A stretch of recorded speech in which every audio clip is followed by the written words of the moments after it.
민수기 10장. 여호와께서 모세에게 말씀하여 이르시되 은나팔 둘을 만들되 두들겨 만들어서 그것으로 회중을 소집하며 진영을 출발하게 할 것이라. 나팔 두 개를 불 때에는 온 회중이 회막문 앞에 모여서 내게로 나아올 것이요. 하나만 불 때에는 이스라엘의 천부장 된 지휘관들이 모여서 내게로 나올 것이며, 너희가 그것을 크게 불 때에는 동쪽 진영들이 행진할 것이며, 두 번째로 크게 불 때에는 남쪽 진영들이 행진할 것이라. 떠나려 할 때에는 나팔 소리를 크게 불 것이며, 또 회중을 모을 때에도 나팔을 불 것이나 소리를 크게 내지 말며, 그 나팔은 아론의 자손인 제사장들이 불지니 이는 너희 대대의 영원한 율례니라. 또 너희 땅에서 너희가 자기를 압박하는 대적을 치러 나갈 때에는 나팔을 크게 불지니 그리하면 너희 하나님 여호와가 너희를 기억하고 너희를 너희의 대적에게서 구원하시리라. 또 너희의 희락의 날과 너희가 정한 절기와 초하루에는 번제물을 드리고 화목제물을 드리며 나팔을 불라. 그로 말미암아 너희의 하나님이 너희를 기억하시리라. 나는 너희의 하나님 여호와이니라. 둘째 해 둘째 달 20알의 구름이 증거의 성막에서 떠오르매 이스라엘 자손이 시내 광야에서 출발하여 자기 길을 가더니 바란 광야의 구름이 머무니라. 이와 같이 그들이 여호와께서 모세에게 명령하신 것을 따라 행진하기를 시작하였는데, 선두로 유다 자손의 진영의 군기에 속한 자들이 그들의 진영별로 행진하였으니 유다 군대는 암미나답의 아들 나손이 이끌었고, 이사갈 자손 지파의 군대는 수알의 아들 느다넬이 이끌었고, 수불론 자손 지파의 군대는 헬론의 아들 엘리압이 이끌었더라. 이에 성막을 거듭해 게르손 자손과 무라리 자손이 성막을 메고 출발하였으며, 다음으로 르우벤 진영의 군기에 속한 자들이 그들의 진영별로 출발하였으니 르우벤의 군대는 스데울의 아들 엘리술이 이끌었고, 시므온 자손 지파의 군대는 수리사떼의 아들 술루미엘이 이끌었고, 갓 자손 지파의 군대는 두우엘의 아들 엘리아삽이 이끌었더라. 고하디는 성물을 메고 행진하였고, 그들이 이르기 전에 성막을 세웠으며, 다음으로 에브라임 자손 진영의 군기에 속한 자들이 그들의 진영별로 행진하였으니 에브라임 군대는 암미우스의 아들 엘리사마가 이끌었고, 므낫세 자손 지파의 군대는 부다술의 아들 가말리엘이 이끌었고, 베냐민 자손 지파의 군대는 기드오니의 아들 아비단이 이끌었더라. 다음으로 단 자손 진영의 군기에 속한 자들이 그들의 진영별로 행진하였으니 이 군대는 모든 진영의 마지막 진영이었더라. 단 군대는 암미사떼의 아들 아이에셀이 이끌었고, 아셀 자손 지파의 군대는 오그란의 아들 바기엘이 이끌었고, 납달리 자손 지파의 군대는 에난의 아들 아이라가 이끌었더라. 이스라엘 자손이 행진할 때에 이와 같이 그들의 군대를 따라 나아갔더라. 모세가 모세의 장인 미디안 사람 르우엘의 아들 호밥에게 이르되, 여호와께서 주마하신 곳으로 우리가 행진하나니 우리와 동행하자. 그리하면 선대하리라. 여호와께서 이스라엘에게 복을 내리리라 하셨느니라. 호밥이 그에게 이르되, 나는 가지 아니하고 내 고향 내 친족에게로 가리라. 모세가 이르되, 청하건대 우리를 떠나지 마소서. 당신은 우리가 광야에서 어떻게 진칠지를 아나니 우리의 눈이 되리이다. 우리와 동행하면 여호와께서 우리에게 복을 내리시는 대로 우리도 당신에게 행하리이다. 그들이 여호와의 산에서 떠나 3일 길을 갈 때에 여호와의 언약궤가 그 3일 길에 앞서가며 그들의 쉴 곳을 찾았고, 그들이 진영을 떠날 때에 낮에는 여호와의 구름이 그 위에 덮였었더라. 궤가 떠날 때에는 모세가 말하되, 여호와여 일어나사 주의 대적들을 흩으시고 주를 미워하는 자가 주 앞에서 도망하게 하소서 하였고, 궤가 쉴 때에는 말하되, 여호와여 이스라엘 종족들에게로 돌아오소서 하였더라. 자, 이제 민수기 10장으로 넘어갑니다. 9장에서는 유월절 신앙과 성령 신앙이 광야를 통과하기 위한 하나님의 백성에게 얼마나 중요한지에 대한 말씀을 드렸습니다. 오늘은 나팔 소리도 중요하다. 구름 기둥과 불 기둥을 다시 언급하시지만은 우리가 광야의 인생길에 성공하기 위해서 하나님의 인도하심을 바로잡기 위해서 중요한 것은 지도자가 부는 나팔 소리에 귀를 기울일 필요가 있다. 그래서 제목을 저는 이렇게 삼았습니다. 나팔 소리, 구름 기둥과 불 기둥에 주의를 기울이라. 광야는 위험한 곳이고 어려운 곳입니다. 방향을 상실하기가 쉽습니다. 모두가 사막 아닙니까? 광야이기 때문에 동서남북이 어딘지를 놓칠 수가 많습니다. 바로 그때 우리의 삶의 방향성을 제시해 주는 소리가 들려지는데 그것은 바로 나팔 소리요. 그리고 눈으로 보여지는 것이 있는데 그것은 낮에는 구름 기둥, 밤에는 불 기둥이 있었다는 것입니다. 쉽게 이야기해서 광야와 같은 인생길을 살아갈 때도 하나님은 귀로 눈으로 우리가 주의를 기울이기만 하면 하나님의 인도하심을 받을 수 있다는 사실을 말해주고 있는 것입니다. 오늘 그래서 1절부터 10절까지 보면 하나님께서 모세에게 말씀하시기를 광야를 통과하는 내 백성들을 인도하기 위해서 너희에게 필요한 한 가지를 지시한다. 은나팔 2개를 만들어라. 왜 은나팔인지 아십니까? 은은 구원을 상징하고요. 나팔은 경고를 상징하고 인도를 상징합니다. 은은 구원을 상징하고 나팔은 인도하심과 하나님의 경고를 상징한다는 것입니다. 은나팔을 분다는 것은 너희들이 이 하나님의 경고를 무시하면 하나님의 인도하심을 놓치게 되면 구원을 상실할 수도 있다 하는 의미에서 은나팔을 2개를 불게 하십니다. 그러면서 구체적인 지침을 주십니다. 짧게 부는 나팔은 소집하는 것이다. 짧게 2번 나팔을 불면 온 회중이 모이고 한 벌만 나팔을 불면 천부장과 이스라엘의 지도자들이 모여서 회의하기 위해서 내가 모으는 것이다. 짧은 나팔 소리. 그 다음에 길게 울려 부는 나팔 소리. 그건 바로 행진하라는 이야기다. 뿌 하고 울릴 때 동쪽 진이 먼저 움직이고 두 번째로 뿌 하고 울리면 남쪽 진이 움직인다. 이렇게 해서 벌써 성막을 중심으로 백성들이 이 장소에서 저 장소로 이동할 때 구름 기둥과 불 기둥이 움직일 때 제사장이 그것을 보고 나팔을 불어서 백성들에게 그것을 인식하게 해라. 왜 그런지 아십니까? 백성들이 광야의 인생길을 살아가면서 자기의 먹고 사는 것, 세상 염려 이런 게 너무 얽매여 가지고 가정 문제에 얽매여 가지고 지금 구름 기둥과 불 기둥이 움직이고 있는데도 그걸 인식하지 못할 때가 있다는 거죠. 그들의 시야가 사는 것에 너무 얽매여 있다는 것이죠. 그래서 그들이 눈으로 보지 못해도 귀로 들을 수 있도록 이 은나팔을 불어서 하나님의 백성들이 하나님의 인도하심을 놓치지 않고 원수가 공격할 때 그것을 인식할 수 있게 하기 위해서 하나님은 나팔 소리를 불게 했다는 것입니다. 나팔은 그래서 경고와 인도를 위한 것이다. 이해가 되시죠? 그러면서 이 나팔은 누가 부는 것인가? 제사장만이 불 수가 있다. 다시 말해서 하나님께서 그의 백성들을 인도하기 위해서 특별히 선택한 제사장들이 있었다. 구약시대. 신약시대는 하나님께서 세우신 교회적 리더십이 있다는 거죠. 그 리더십의 입술을 통해서 하나님은 나팔을 불게 하십니다. 주일 예배 빠져보십시오. 새벽기도 빠져보십시오. 자꾸 예배 교회 행사에 빠지기 시작하면 나팔 소리를 들을 수가 없다는 것이죠. 이게 문제라는 것입니다. 사랑하는 여러분, 교회를 우습게 생각하지 마세요. 내가 신앙만 가지고 있으면 되겠지. 구원만 받으면 되겠지. 착각하지 마세요. 하나님은 교회 안에 세우신 질서를 통해서 그의 지도자를 통해서 나팔을 불어주신다는 것입니다. 어떤 나팔입니까? 우리에게 경고의 나팔을 불어주고 또 우리에게 인도의 나팔을 불어주신다는 것입니다. 이 나팔을 우리가 소리에 귀를 기울여 나아갈 때 광야 교회가 나팔 소리에 귀를 기울일 때 우리는 구원을 상실치 않고 광야를 성공적으로 통과할 수 있다는 사실을 오늘 성경은 말해주고 있는 것입니다.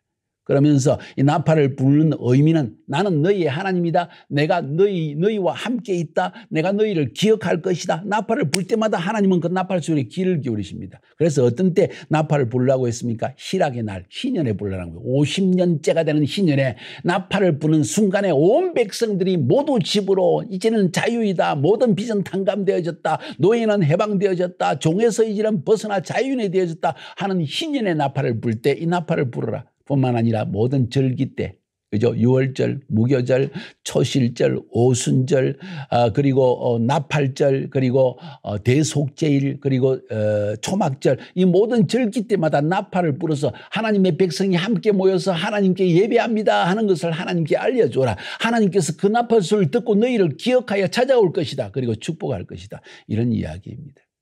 그러니까 이 나팔 소리는 하나님을 기억해 하는 것이고 하나님이 임재하도록 우리가 하나님과의 교통을 여는 길이 바로 나팔 소리라는 것입니다. 그 나팔 소리를 하나님은 하나님의 사역자들에게 맡겨주셨다는 것이죠. 모든 사람이 그리스도 안에서 모든 사람이 왕같은 제사장이 되어졌지만은 그 가운데서도 하나님께 택하셔서 나팔을 불게 하는 리더가 있다는 것을 저는 깨닫게 되어집니다. 이렇게 해서 광야의 백성들이 이스라엘 백성들이 시내산에서 광야로 행진을 시작하게 되어집니다. 그 행진한 이야기가 11절부터 36절까지 흘러나옵니다. 이들은 누구입니까? 유월절을 지낸 사람들입니다. 다시 말해서 유월절을 체험한 사람입니다. 새로운 정체성을 가졌습니다. 어린 양의 피로 우리는 구속함을 받았다. 죽임에서 노여움을 받았다. 나는 하나님의 백성이다. 이러한 확고한 정체성이 있다는 것이죠. 뿐만 아니라 율법을 받았습니다. 하나님과 언약을 맺었습니다. 시내산 언약, 모세의 언약 혹은 옛 언약이라고 하는 이 구약, 옛 약속 가운데 있는 하나님의 백성이 된 정체성을 가진 백성들이 드디어 광야를 통과해서 가나안 땅을 향하여 나아가게 되었다는 것입니다. 할렐루야. 이 백성들의 행진을 보면 하나님의 백성의 행진을 보면 첫 번째는 애굽에서 시내산까지 나올 때 첫 행진이 있었습니다. 6월절에 어린 양을 통해서 정체성만을 가지고 있습니다. 그런데 시내산에 머무르는 기간이 출애굽기 19장부터 민수기 10장까지 오랜 기간인데 11개월의 기간입니다. 그동안에 10계명 받고 성막 받고 6월절 지키고 이제 광야로 들어가게 되어집니다. 그래서 오늘 제2년 2개월 20일에 드디어 그들은 시내산을 떠나서 광야를 들어가게 되어집니다. 그 이야기가 오늘 10장에 나오고 11장까지 흘러나가는 것입니다. 드디어 광야를 통과하게 되어집니다. 그들에게 가장 중요한 것, 율법 받았죠. 성막 중심의 삶이 있어야 되겠죠. 뿐만 아니라 그들은 유월절을 지켜서 그들의 정체성을 다시 한번 회복했죠. 두 번째 유월절을 시내산을 지켰다는 거예요. 그리고 이제 나팔 소리를 들으면서 광야를 행진합니다. 광야의 삶 중에 그들이 주의해야 될 것은 이 나팔 소리, 그리고 구름 기둥과 불 기둥이라는 것이에요. 듣는 것과 보는 것이 굉장히 중요하다는 것입니다. 하나님께서 성령의 음성으로 우리에게 들려주는 것이 무엇인지, 그리고 성령님이 어떻게 움직이는지를 보는 것이 굉장히 중요한 사실을 오늘 성경은 우리에게 들려주고 있습니다. 그 백성들이 광야를 통과한 그 순서를 보면은 먼저 법궤가 모세와 아론과 제사장들이 법궤를 메고 앞서가면 그 다음에 남쪽 진에 해당하는 유다진에는 유다, 이사갈, 스불론 세 지파가 유다 진영이라고 했습니다. 유다 진영이 동쪽 진영이 먼저 출발하고 그 다음에 게르손과 므라리 자손이 성막을 쫙 걷어가지고 이동을 합니다. 그 다음에 르우벤 진, 이것은 르우벤 지파, 시몬 지파, 갓 지파, 이 르우벤 진이 남쪽 진이 움직입니다. 그러면 그 다음에 고핫 자손이 성물을 가지고 성소와 지성소에 있는 모든 물건을 걷어가지고 메고 어깨에 메고 또 행진을 합니다. 그 다음에 에브라임 진영, 에브라임, 므낫세, 베냐민 지파, 그 다음에 단 지파, 아셀 지파, 납달리 지파, 이렇게 지파들이 12지파가 아주 질서정연하게 움직여 나가는 모습을 볼 수가 있습니다. 그래서 28절에 보니까 이스라엘 자손이 진행할 때 이와 같이 그 군대를 따라 나아갔더라.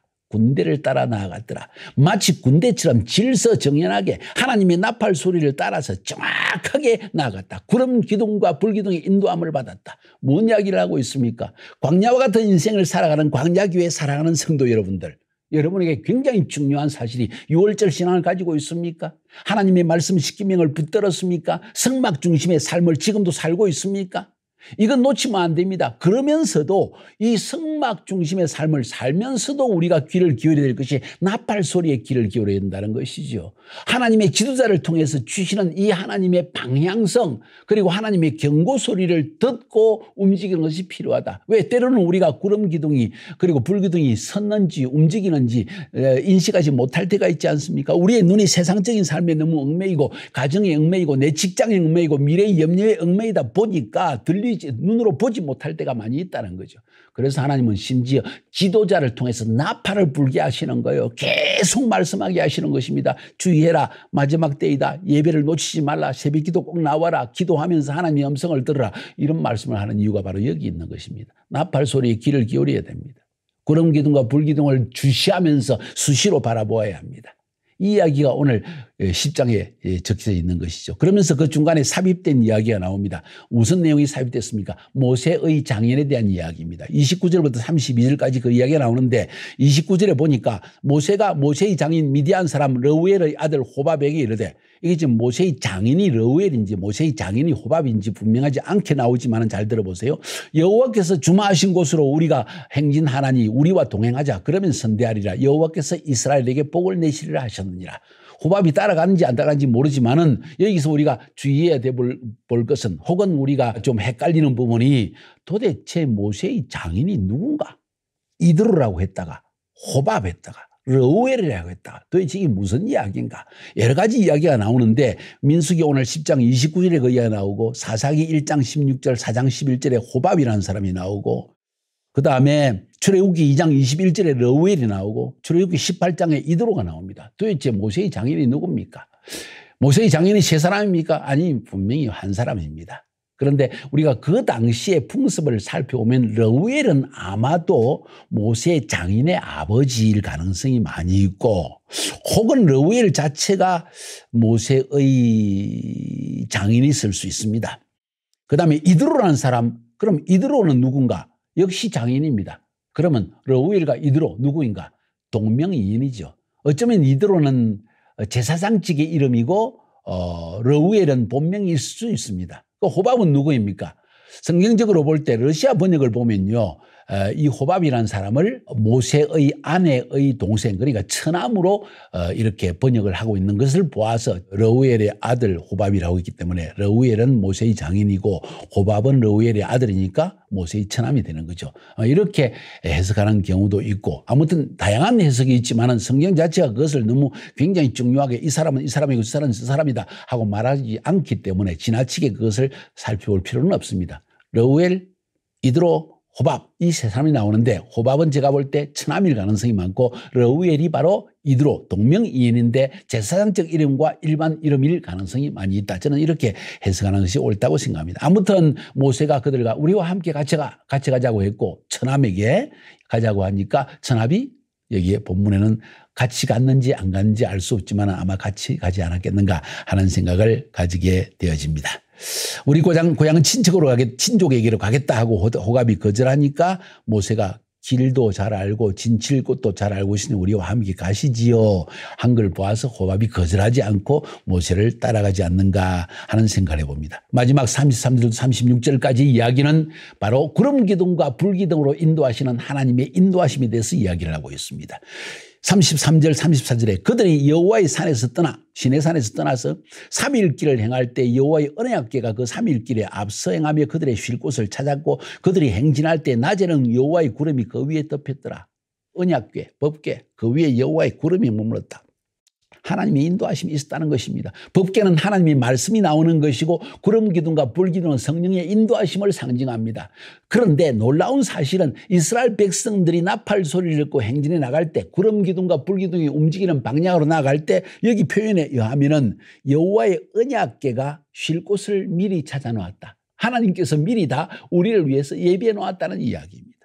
35절입니까? 궤가 떠날 때는 모세가 가로되 여호와여 일어나사 주의 대적을 흩으시고 주를 미워하는 자로 주의 앞에서 도망하게 하소서하였고, 궤가 쉴 때는 가로되 여호와여 이스라엘 1000만 이내로 돌아오소서하였더라. 뭔 이야기입니까? 원수가 위험한 공격, 짐승들이 공격해 올 때 여호와의 언약궤가 가서 그걸 막아냈다는 거죠. 진을 떠나가지고 하나님께서 언약궤가 미리 가가지고 천군 천사로 이것을 다 보호하시고 혹은 원수를 물리치시고, 그 다음에 언약궤가 쉴 곳에 다시 돌아와서는 우리에게 돌아와서 쉬어주세요 하고 모세가 기도했다는 거야. 아주 정말 기가 막힌 표현을 쓰고 있는 겁니다. 하나님의 언약궤의 역할을 우리에게 말해주는 거죠. 광야의 인생길을 살아갈 때 하나님의 언약궤, 법궤는 단순히 우리에게 말씀만 주는 것이 아니라 우리의 길을 미리 예비하시고 인도하신다는 거예요. 그 안에서 하나님의 말씀이 흘러나오고 그 말씀에 순종하여 나갈 때 우리의 원수의 공격도 이겨낼 수 있고, 그 말씀에 순종하며 나아가면 모든 어려움을 이겨낼 수 있는 길이 있다는 것이죠. 그리고 그 하나님의 법궤는 우리에게 돌아와서 우리 속에 하나님의 임재를 보여주실 것입니다. 여러분, 그래서 우리가 광야와 같은 인생길을 살아가면서 매우 중요한 두 가지 요소가 나팔 소리에 귀를 기울여서 하나님께서 나가라 할 때 우리가 행진하며 나아가야지 머물러 있어서는 안 된다는 것이죠. 구름 기둥과 불 기둥이 움직이고 있는데 나는 머물러 있어서는 안 된다는 것입니다. 이 말씀을 꼭 기억하시고 광야의 인생길을 성공적으로 승리하며 살기 위해서 나팔 소리에 귀를 기울이고 구름 기둥과 불 기둥에 주시하여 쳐다보시기를, 그리고 승리하는 여러분의 되기를 주의 이름으로 축복하여 드립니다. 승리합시다.